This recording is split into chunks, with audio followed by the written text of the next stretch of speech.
Salut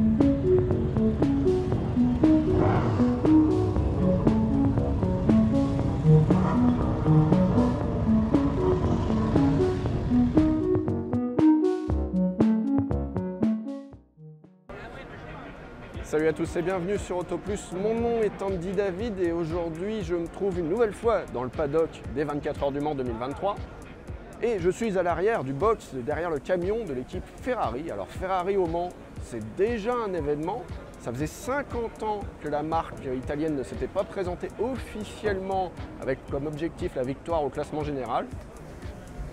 Donc pour les mordus d'endurance comme moi, c'est un peu comme si les Beatles revenaient sur scène. Donc beaucoup de pression, beaucoup d'intérêt autour de la machine qui s'appelle la 499P.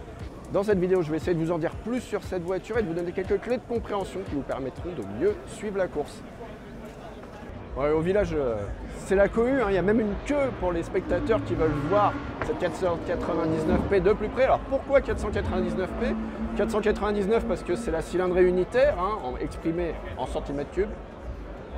Et P pour prototypo, évidemment, dans les années 60, ça rappelle les légendaires protos comme la P4 de 1967, qui était l'une des plus belles Ferrari d'endurance de l'histoire.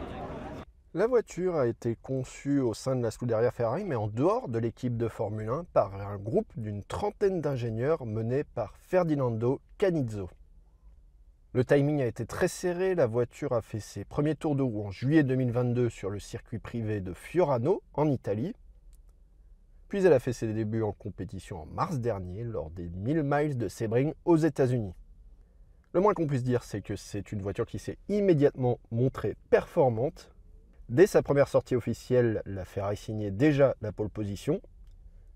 Depuis, la Scuderia a arraché 3 podiums, mais aussi connu quelques soucis de jeunesse, notamment du côté du système hybride. Surtout, Antonio Fuoco a réalisé la pole position des 24 heures du Mans 2023 et signé le nouveau record du circuit pour la catégorie hypercar en dessous de la barre des 3 minutes et 23 secondes.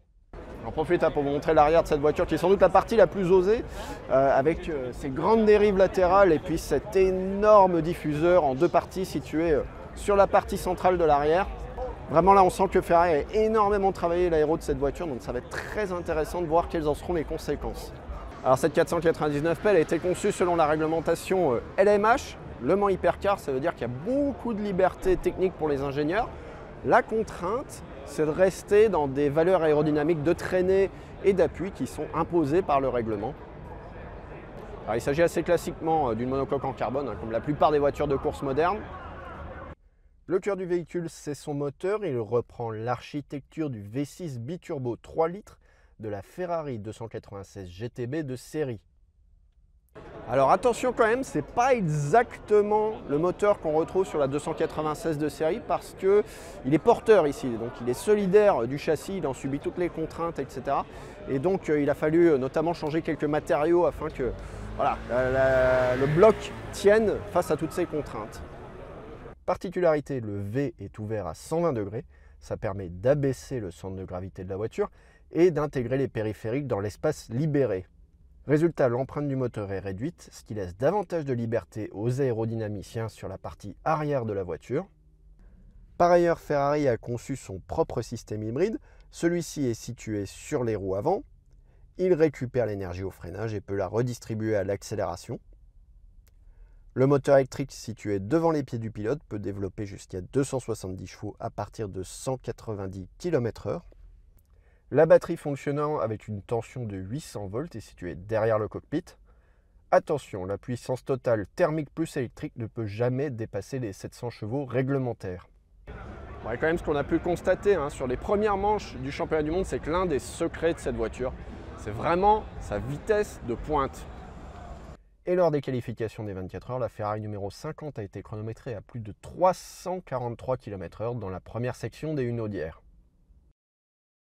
Alors, il y a quelques heures, j'ai eu l'opportunité de m'entretenir avec Ferdinando Canizzo, qui est le cerveau qui a développé cette voiture. Je lui ai demandé de me faire un premier bilan de cette 499P après 3 mois de compétition. Nous sommes contents de la voiture que nous avons aujourd'hui, cependant plus on teste et plus on avance dans le calendrier, plus on se rend compte des domaines dans lesquels nous devons progresser, mais aussi des points dont nous sommes satisfaits. Après la course de Monza en juillet, nous allons organiser une première évaluation de ses points forts et points faibles. et nous passerons le reste de la saison à travailler là-dessus. Pour l'instant, en termes de performance, la voiture semble bien équilibrée. Certains concurrents plus expérimentés font mieux que nous pour l'instant, mais je pense qu'on doit continuer à pousser pour réduire l'écart. Là où nous pouvons vraiment nous améliorer, c'est sur l'exploitation. C'est la première version de la voiture. Plus nous roulerons avec, plus nous trouverons de points à corriger. Alors l'une des conclusions qu'il vient de nous faire, Ferdinando Canizzo, c'est qu'en fait la voiture peut encore s'améliorer du côté de l'exploitation. Ça veut dire que concrètement, on peut changer un petit peu la voiture pour qu'elle soit plus facile à réparer quand il y a des pièces à changer, etc. Ça veut aussi dire que les mécaniciens peuvent encore progresser. Alors il faut savoir que ce ne sont pas les mécaniciens de l'équipe de Formule 1 qui viennent donner un coup de main en endurance. C'est l'équipe AF Corse qui représentait jusqu'ici la Scuderia dans les courses d'endurance, notamment en GT, qui est chargée d'exploiter cette voiture concrètement sur les circuits. Et l'un des points sur lesquels la Scuderia peut encore s'améliorer, c'est sur la gestion des pneumatiques. Ça a été un petit peu le point faible pendant les premières manches de la saison. La 499P, elle mange un peu ses pneus arrière, beaucoup plus par exemple que la Toyota GR010 ou que la Cadillac V-Series R, qui sont un petit peu les références, sont très douces avec leurs pneus.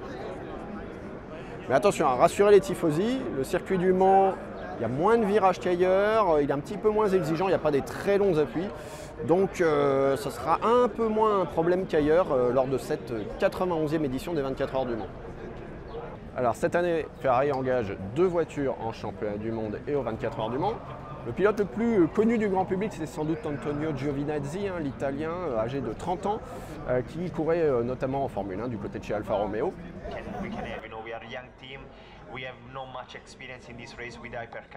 Nous sommes une jeune équipe, nous n'avons pas encore beaucoup d'expérience avec l'hypercar. Chez Toyota, ils savent aller vite, ils savent gagner. L'idée pour nous, c'est de leur mettre la pression. Voyons si ça marche, il ne faut surtout pas faire d'erreur. Ici, au Mans, une erreur est encore plus pénalisante qu'ailleurs. Donc notre priorité, c'est de faire notre course la plus propre possible. Mais s'il y a un pilote que je vous invite à suivre attentivement, c'est Alessandro Pierguidi. Il a 39 ans, il est italien, il est moins connu peut-être que son équipier. Et c'est un pilote extrêmement rapide, c'est sans doute l'un des meilleurs pilotes d'endurance dans le monde aujourd'hui. Voilà, reste maintenant à savoir si cette 499P elle aura un destin aussi glorieux que ses devancières au cheval cabré. J'espère que cette vidéo vous a intéressé, vous a appris quelque chose. On peut discuter dans les commentaires ci-dessous si vous voulez plus de précisions. N'hésitez pas à vous abonner à la chaîne Autoplus et on se retrouve très vite. Ciao!